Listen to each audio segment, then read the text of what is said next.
Hey, good morning, everyone. Here at beautiful Mystery Island with none other than Macduff. How are you this morning, John? Good morning, George. Hey, I'm great. Of course, I went to bed a little earlier than most folks. So, how are you this morning? Yeah, well, we had two different things going on yesterday. I actually, you were so kind.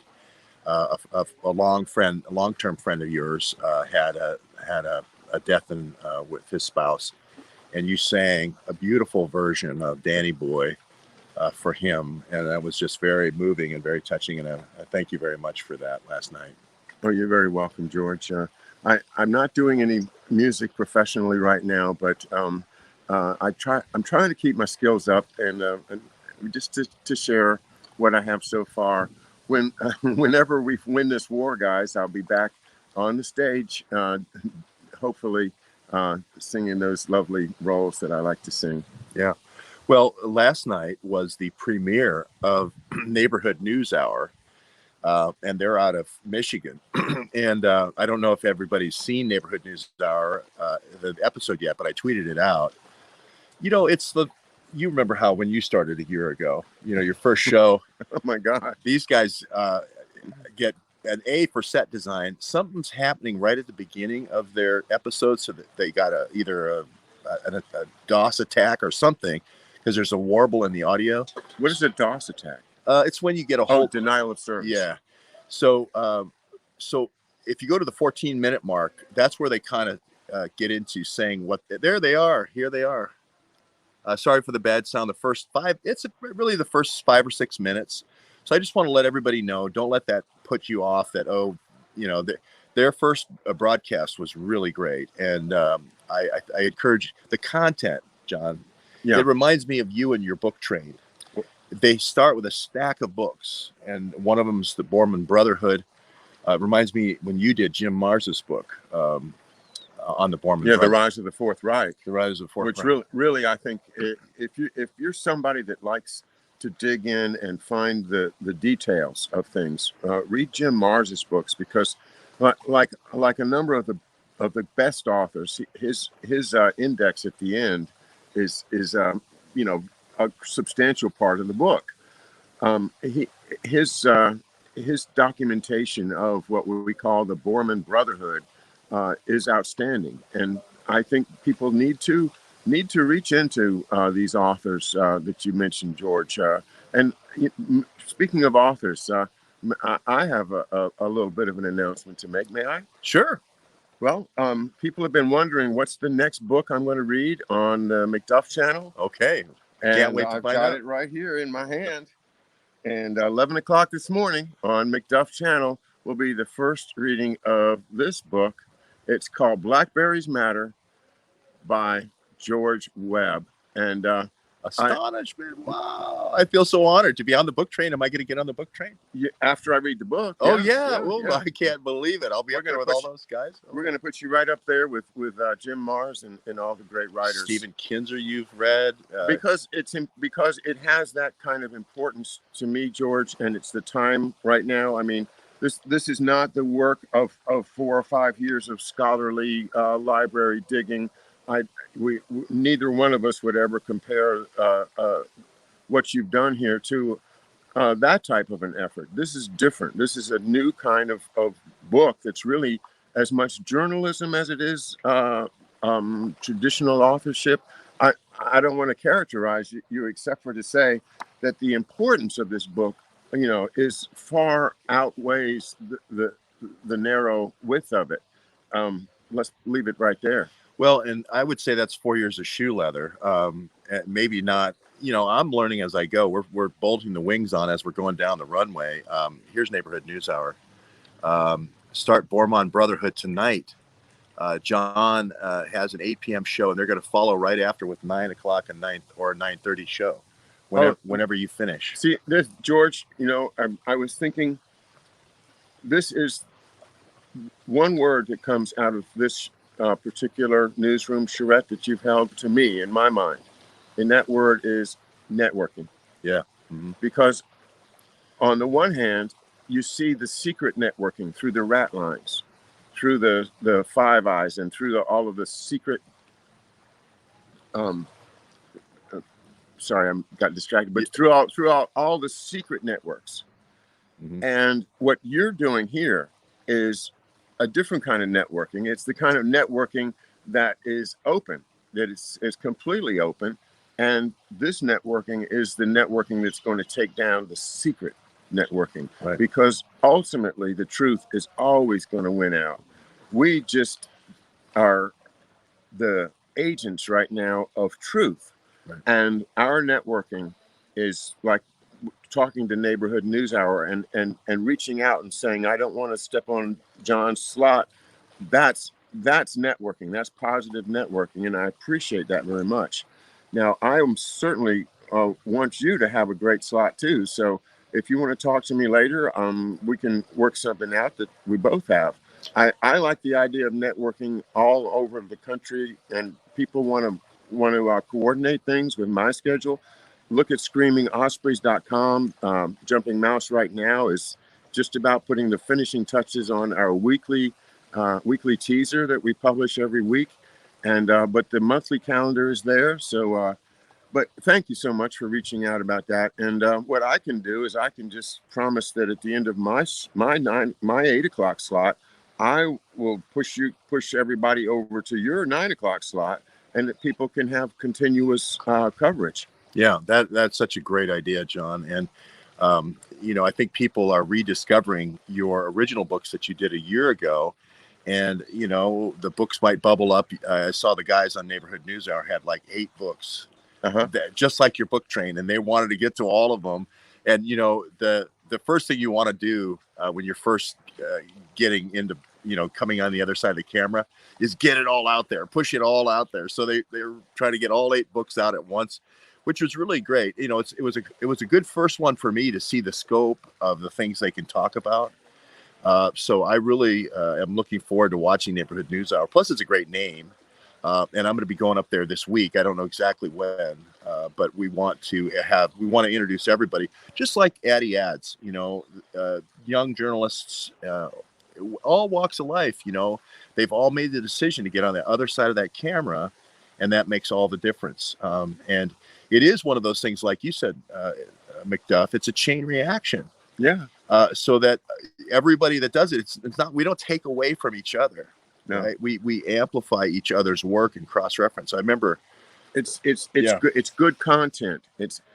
I always go back to the idea of a nice piece of music, like a nice fiddle tune, because I like to play the old fiddle tunes. And how do you think that those things got spread around?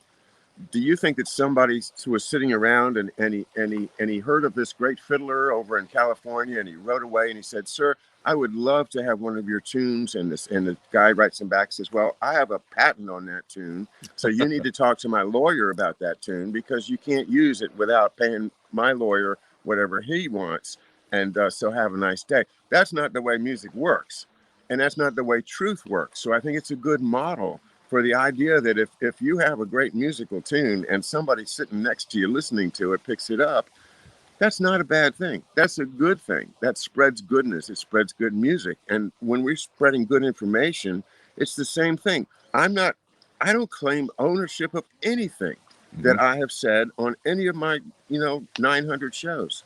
I just want to spread the news that we have a network. We have a means of solving these problems.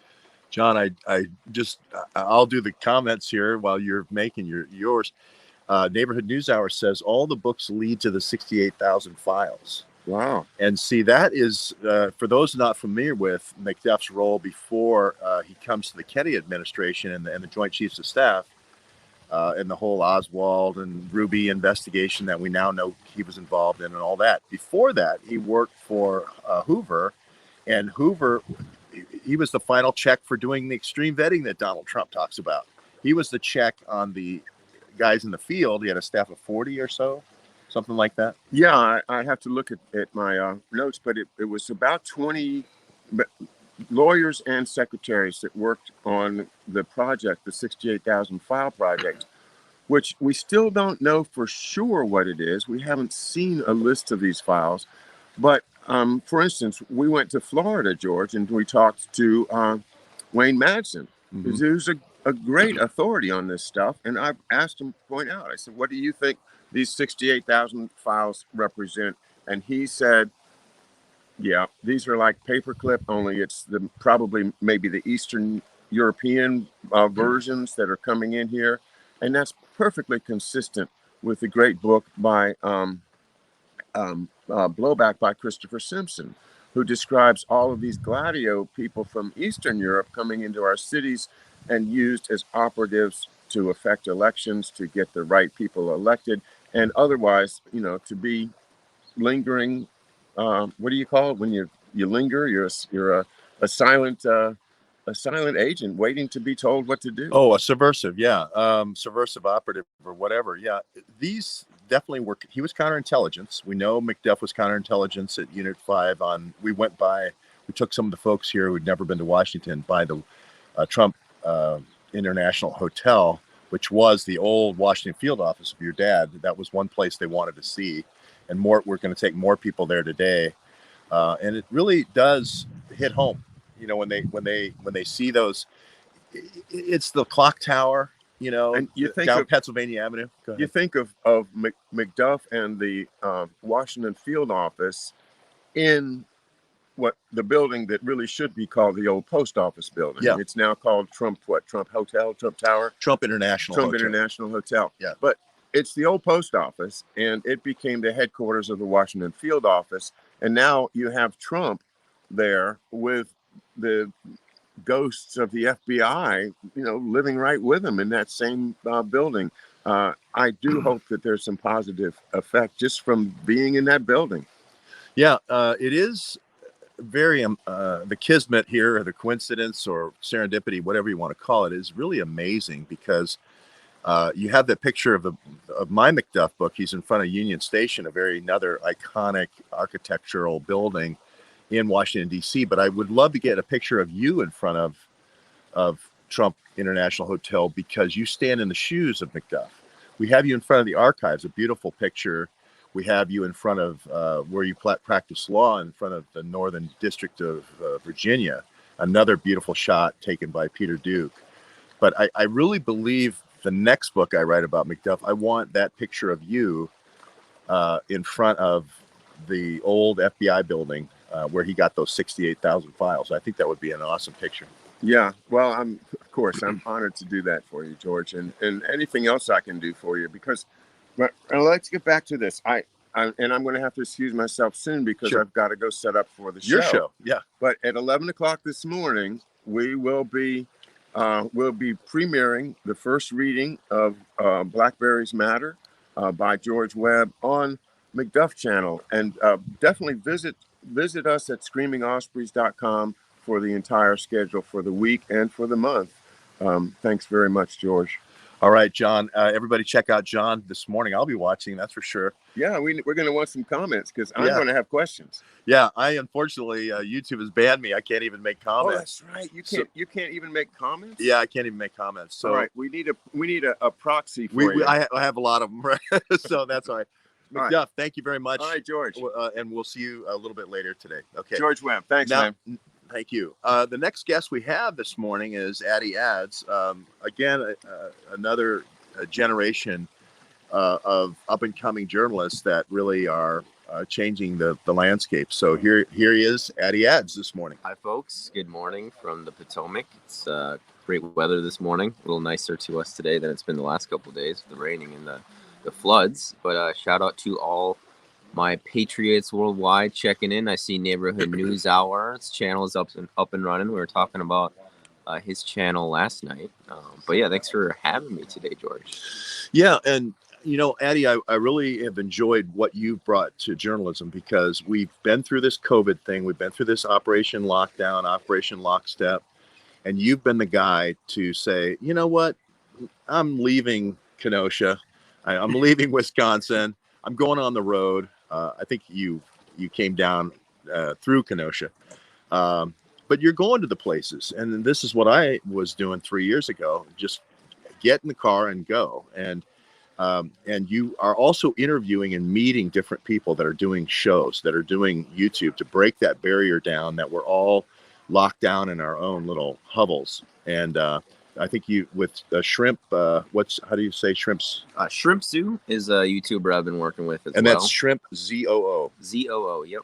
He started out as a shrimp farming channel, and he's turned into 100% geopolitics and current events. And I actually met Shrimp through Paul Cottrell, likewise with George here. And Paul and I chat often on Saturday mornings, and then Paul Cottrell's got his chat with George on Sunday mornings. We spoke with Paul yesterday with Peter Duke, which was great. Yeah, really thankful to have been invited down here. So again, I'm coming from, actually originally when this lockdown started, I was in Eugene, Oregon, where I was boots on the ground for some protests there as well. And of course, everybody knows kind of the little hot spot that is Oregon right now in California with the fires that are going on, of dubious genesis, shall we say. And since then, I've been in Wisconsin, and then now I'm back. It's my second time now in the DMV, and first time in DC was last night. We were in DC, was it, or 2 nights ago? Yeah. We again, he's one of the people we took to the Trump International Hotel to see where McDuff was breaking all these cases, the Scarbeck case and the Golanowski case and the Kissinger case. So it's really kind of exciting. And let me go back here to the comment from Neighborhood News Hour here. Why don't you read the comment, Addy? You got better eyes than I do. So Addy was hunting Klaus Barbie, the Butcher of Lyon, a few months ago. Great show. Yeah, so I do these kind of skywalking things where I'll take my GoPro and then I'll dub over my voice with some commentary on an historical event or a figure. And that time in particular was the Butcher of Lyon, Klaus Barbie, who is the head of intelligence for Nazi Germany in Lyon, France. And one of the most evil and twisted individuals in history, Klaus Barbie. And I use him as a conduit for teaching people about and learning about the relationship between Nazi Germany and the United States post World War II. We've been talking about Operation Paperclip, and somebody mentioned Annie Jacobson's book yesterday. I haven't read that, but we do know about that connection with the scientists from Nazi Germany and the U.S. But they didn't use just scientists. They used these guys in intelligence as well, these kind of masters of the dark arts to fight communism, principally in Europe and then later in South America as well. Now, Neighborhood News Hour is mentioning that there was U-boats.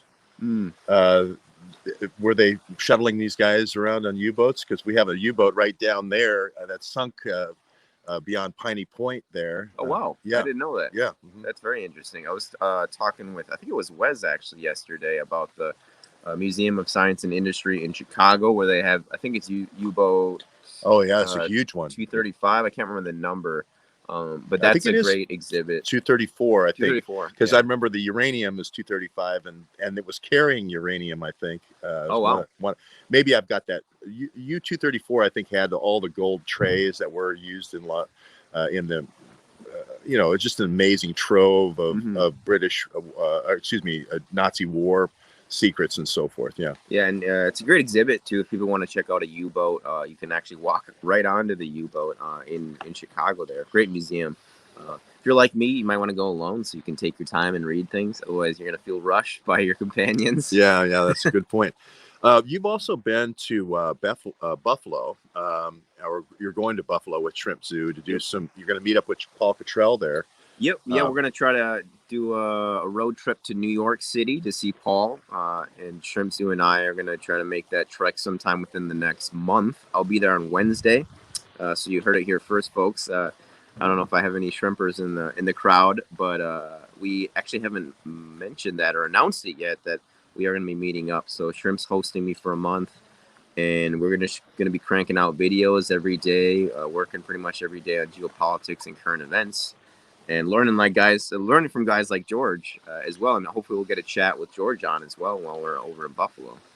Yeah, and I want to encourage everyone in my audience that if you are thinking about starting a channel, or if you have a channel that you want to publicize, I'm going to be starting next year. I'm going up to see Neighborhood News Hour maybe tomorrow, maybe the day after. But But if you have someone who is starting a channel, put him on the road, make him come to you and do a couple of shows together. And that way, Addy will get more road hours. And there's nothing like going and doing in-person interviews.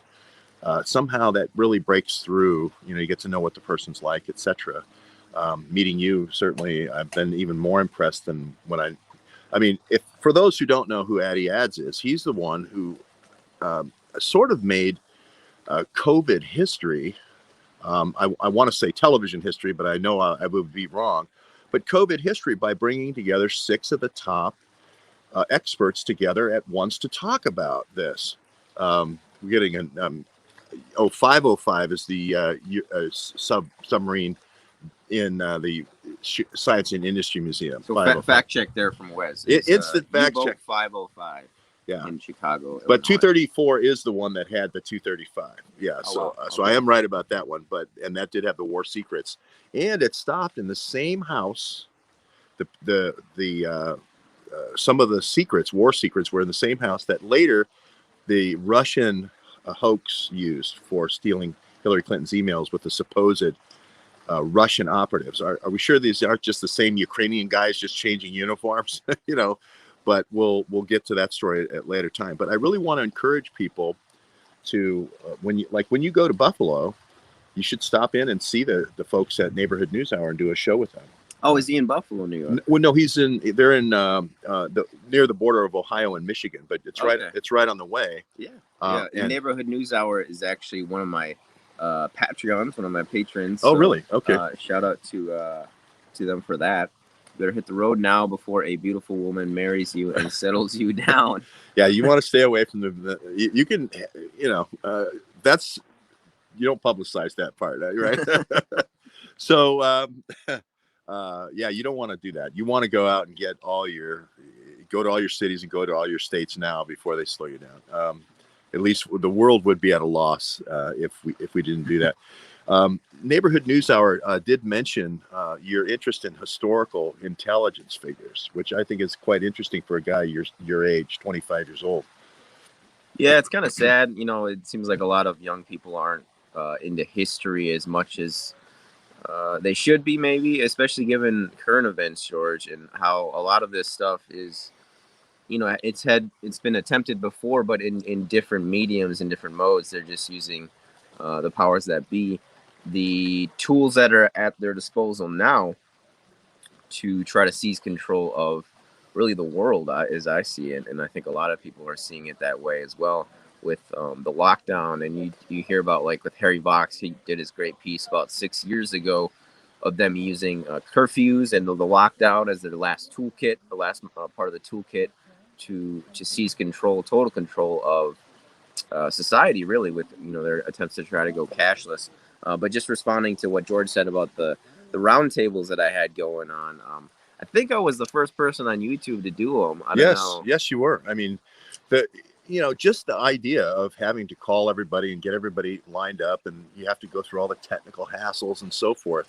That was the first time. It was you and Paul Cottrell. Paul Cottrell was publishing this seemingly dark hand, the sinister dark hand here again with the CDC, trying to manipulate the news and put Donald Trump in sort of a no-win situation. And he broke onto the scene worldwide when he published the text of the CDC whistleblower. And you picked right up on that, and you brought him in, and you brought these 5 other experts. I remember Kevin McCairn in Japan was one of them. It was just an amazing, and they were 3 hours long, and I was riveted. I was learning so much. And then you see also the arguments where people are in disagreement. So that, for people who are like, okay, this is destroying our world right now, we should probably learn a little bit about this. Yeah, it was the right thing at the right time, and you might still want to go back to that and do another recap of that. Yeah, definitely. It was in high demand, very high demand then, and now we got like CBS and CNN. They got their own roundtables. We saw in like the months after that, and then even like other people in the alternative media too, which is it's totally cool. I'm not saying I invented the table or the concept of people sitting around a table and chatting together, but Yeah, it was great talking to all the different doctors. I just had a recent doctor, Carl McMillan, and I think he's from North Carolina, and he's really his expertise is removing uh, like old cavities with I think it's the mercury that they Mercury inserts. Yeah. yeah that they use and or they have used historically with cavities, and he has his own thoughts too about this pandemic, which people can check out on my channel. But he's self-employed, so he doesn't have the fear that a lot of these doctors have, where you see with some of the doctors in the White Coat Summit in Houston losing their job. And I think the brunette lady in Florida, she might have gotten punished too with speaking out. But I think if you do have that option to speak out, I think people should take advantage of that and have some courage about it too. I want to ask you about Kenosha, you being a Wisconsin guy, and I know you've been there. And it seemed like you saw the Rittenhouse with the guy with the AR-15 and well, Kyle Rittenhouse. Yeah, the Rittenhouse. Yeah. It doesn't. It seem like, I mean, to me, it seemed like a psyop to say it's okay to shoot people as with your AR-15. On one side, it just seems like these are deliberate psyops to divide people.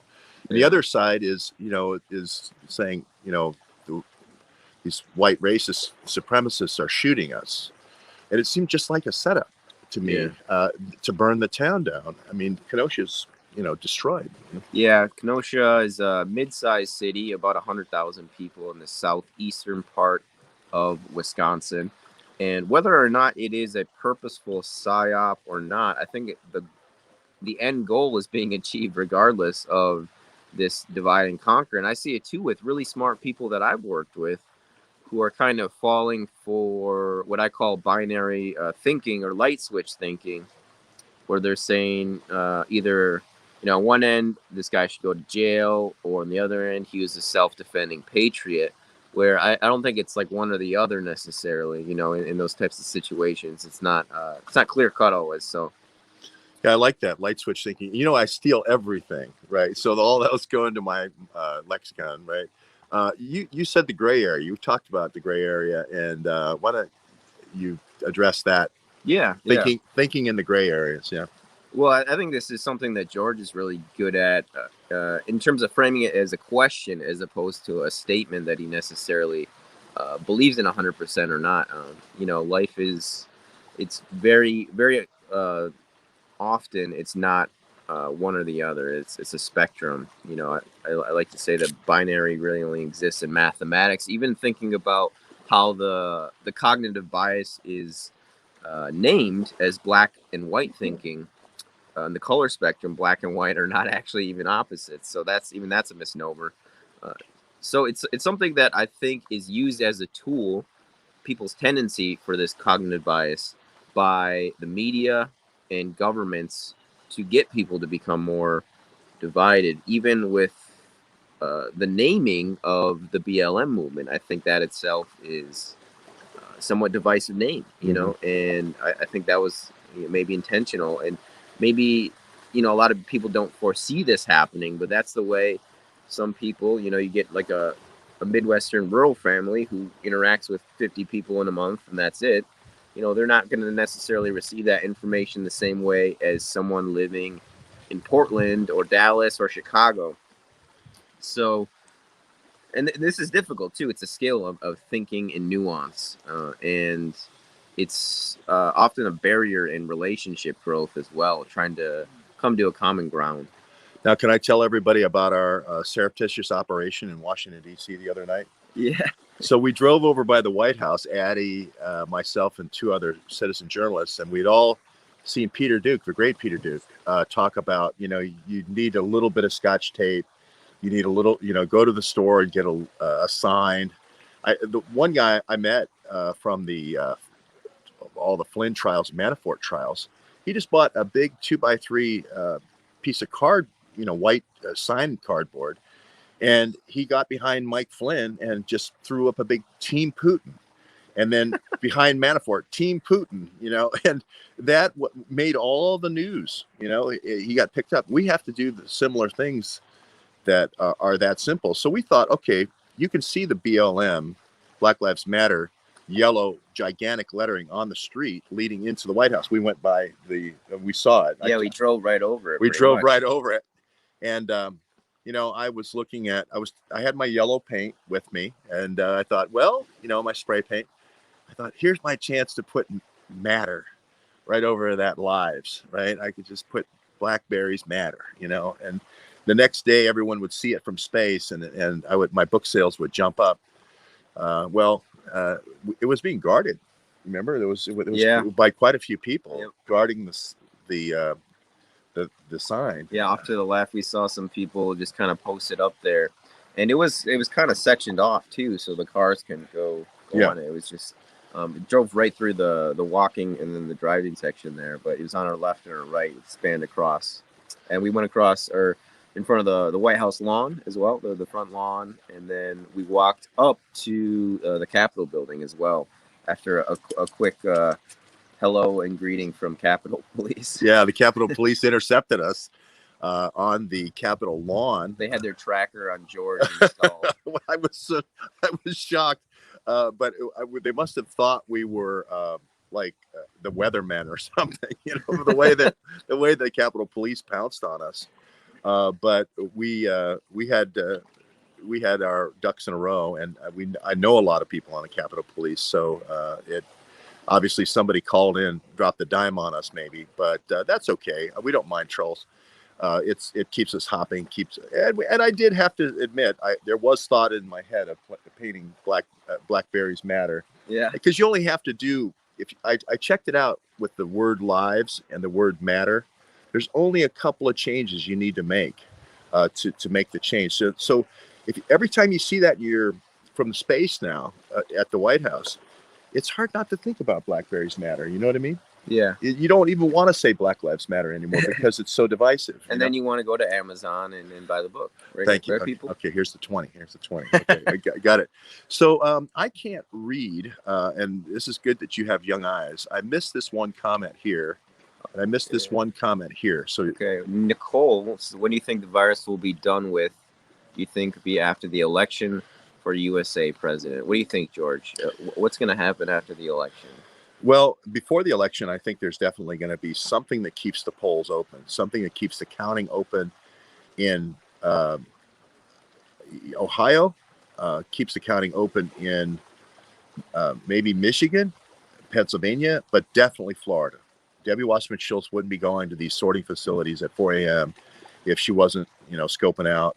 Remember, if she does it, it's speech and debate. So all the communications she's having with her operatives on whatever kind of encrypted device she uses is protected by speech and debate clause of our U.S. Congress. So maybe that's why they send her there, and we can't track her. So thank God somebody saw her. But so I think that there's a different type of virus that's coming for postal workers. So watch out. It's not like it hasn't been done before in America. When the deep state didn't get their way, it happened almost 20 years ago after 9/11, about this time, actually, about 2 weeks after 9/11, if you remember. So I think we're in this virus business forever. I think they want to promote the RNA, and I think that we are in a new world. It's like going from Palm Pilot OS to Windows, and Bill Gates is going to be the new guy. But what do you think, Addy?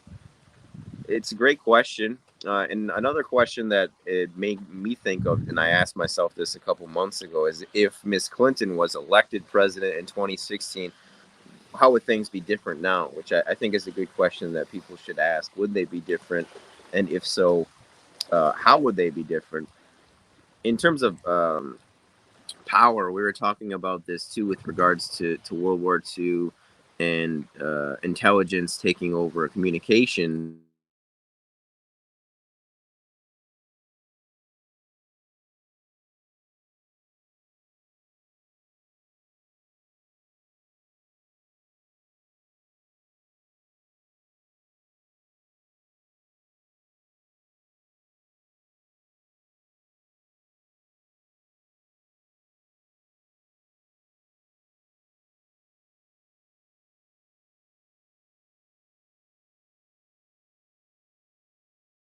I think Peter. Oh, there we're back.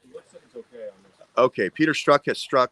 Peter struck by lightning. Yes, Peter struck by lightning. But so, what do you think of this question here, Addy? Why don't you read that one? So, what is to the 5 November after the election, America burning? What is Antifa's mission? Think Democrats, think CCP. And I know Paul Cottrell loves talking about the CCP, but I mean, it's going to depend on how the election is going, I think, and what the race is looking like as to how they're going to react to try to keep, I think, Donald Trump out of office.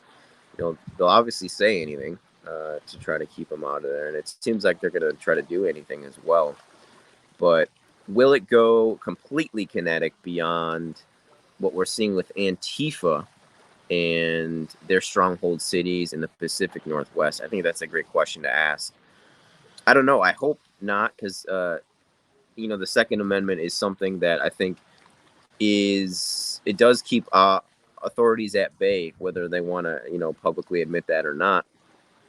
I hope it doesn't go to that, because that would be a full blown, you know, civil conflict, right? Yeah. And I don't think anybody wants that. If Trump wins, though, I think those scenarios are very realistic because Antifa is not going to stop disruption. The DNC is going to not stop funding Antifa. Act Blue is going to not stop funding Antifa. So more there. Can you read Nicole's question here? Yeah, Nicole, what both are your thoughts on Nisara and Jisara? Do you know what she's referring to, George? No. Give us another explanatory note there. Nisara and Jisara. Huh. I don't know. Don't know that. Maybe you could teach us something today, Nicole. Yeah. So getting back to, come to think of it, it's okay to a city where someone's a budding journalist, right? Mm-hmm. If it's a beautiful young woman like Nicole, right? And you could have a torrid affair off camera, right? And still promote citizen journalism during the day, right? Torrid affair. What is a torrid affair? Torrid affair. A torrid love affair. Yeah. Oh, a torrid affair. Okay. As long as you got right and proper, early in the morning, got your coffee and so forth, that would be okay with you? Yeah, I like meeting women, definitely. Okay, all right. So that's we've got the mobster here. Let's take a couple more questions. Okay, Q, have control, and Jisara and Nisara as a help kit for America. Great again. Thanks, Q plus. Trump will act post-election, and he'll have to do it quickly. Yeah, that the mobster is, I think, right on that score. You have to break the network. We've done a lot of work on the encrypted devices, and we've done a lot of work on, the connections, the documented connections with pass-throughs and cutouts and so forth. But what do you think beyond that? Post-election, I was talking about this with Shrimsu actually on our chats, and he thinks that regardless of who gets elected, there's going to be some sort of kind of inflammatory reaction from the populace. And just mentioning that this is kind of what China and Russia want. They're kind of loving this right now with our in-house fighting that's going on, and they don't have to do anything. A guy like Putin and Xi, they just kind of sit back and watch us. Is the famous Napoleon Bonaparte quote: "Never interrupt your enemy when he's making a mistake." And I think this is exactly what Putin and Xi are doing right now. They're just kind of waiting and hoping we implode and defeat ourselves, so they don't have to do it for us. So, as far as the election, it's going to be an inflection point. I think there's going to be, more civil unrest, more rioting. My colleague Shrimp thinks that there's going to be more black guys killed by police, or the stories coming out, right, where maybe it happened a couple months ago, and it seems like they may release these stories strategically, right, to frame Trump a certain way, to use that issue as a conduit for achieving their ends as well. Yeah, this coaching, people have quoted me saying way back when, saying Andrew McCabe never solved a crime he didn't make or he didn't create. All these protesters or, white vigilantes or whatever, they all seem to be created. There's almost schools for radicalizing and people giving guns to them and saying, oh, here's a knife. We interviewed Len Bracken another day ago where they were saying, well, let's go slash some tires. Here's a knife. That's like abetting in a crime, and this is what the FBI calls law enforcement. I was involved in a case in Portland where this Somali kid, straight A student, was radicalized by two different young, beautiful women operatives at Oregon State University to get him to press what he thought was a button to detonate a bomb. And now he's still in jail. Muhammad. It's this make crime in order to bring in a bigger deep state that seems to be the technique. This Rittenhouse seems to be like a license now. People think they can carry AR-15s in public and defend themselves when they feel the least bit threatened. And that whole way to go there is not the way to go. It's the Addy ads way to go, which is start a YouTube channel and start interviewing people and talking and get the information out. In my opinion. Yeah. So, no, I think you're right, George. And we're gonna play some chess later. I'm gonna make sure George doesn't, back off. But just using the chessboard as an analogy, they use these guys like Rittenhouse or Muhammad, where they kind of, just pawns. They turn them into pawns in one way or another, whether that's by accident or planned. As long as they can use that to achieve their end on the chessboard, they're going to try to do that. So being vigilant and aware of that and fighting the information war, I think, is more important right now, because that's really what, when you get down to it, what war is about. Is it's a battle of information first. Right, absolutely. Well, okay. I apologize for saying if you're a young, up-and-coming, beautiful journalist, you can't date Addy ads. You can. Go ahead, but please, give him some time, daylight time, so that he can keep doing the great journalism he's doing. Addy, I want to say thanks again for coming down here to the Charrette. You enjoyed it yourself? Yeah, definitely, George. Thank you so much for inviting me again. I learned a lot from this guy. He's one of my mentors in this space. And I've learned a lot from not just George, but the other citizen journalists from all over the country here. We actually got quite a Midwest contingent here right now, but we also got, some people from the East Coast and the Mountain West as well. And we're heading to Detroit. One of our citizen journalists, Dave, here is going to do a hosting. So Shrimp and I are going to try to make a trek over there, as well as going over to see Paul Cottrell. But if anybody out there is listening to this, I would just encourage you to reach out to George or myself or one of these people, maybe to meet up or start your own channel, or just tweet, whatever that means to you of getting involved, because that's one thing I'm trying to do with my channel, George, is get younger people less disenfranchised with the system, because I do think that, where you were born generationally, it does affect your understanding of the world. And, I think a lot of young people are feeling quite jaded with the whole process. They feel like they can't really make a difference. And I certainly used to think like this as well before 2016. I would actively repel and try to ignore anything that was geopolitical and was current events, because I didn't think ultimately that I could make a difference. But I think realizing your own power and taking control of it is part of the process. And I think one thing they don't want people to feel as Americans, as citizen journalists, is to feel empowered. And that's what I'm trying to help the young people do. And I think George is doing a great job of that as well, leading these charrettes. Yeah. Well, the newsroom simulations, charrettes, whatever you want to call them, are very good. I want to say one last plug for your Patreon, because nothing like Patreon to tell a journalist such as yourself that you want to help support them. Not a lot of money. What I would suggest is, can you sign up for yours for $2? Yeah, I think you can actually do $1 too if you want. Yeah, I think I set it so you can pick your number. So whatever people are comfortable with, it really helps. Journalists don't make a whole lot of money, I'm realizing.